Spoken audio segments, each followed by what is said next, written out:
రావే త్వరగా. ఆగరా ఒక నిమిషం. నువ్వు వెళ్తే నాకెవడరా సేఫ్టీ? ఆల్రెడీ తెచ్చుకున్నావుగా సేఫ్టీ.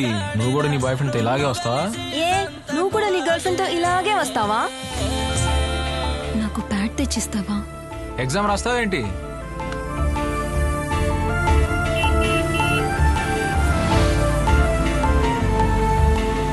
ఏదో ఒక రోజు వాడే నేను మోసం చేస్తాడు చూసుకో. ఏ అను వీడియో చూసావా? అయినా నిన్ను ప్రేమించి దాంతో రొమాన్స్ ఏంటే? చదువుకుని ఎంతో గొప్ప స్థాయికి వెళ్తాం అనుకున్నాను, కానీ ఇలాంటి పాపిష్టి పని చేస్తామని కల్లో కూడా అనుకోలేదు కదా పాపిష్టి దానా. నువ్వు లేకుంటే నేను బ్రతకలేను శృతి. అయితే చచ్చిపో.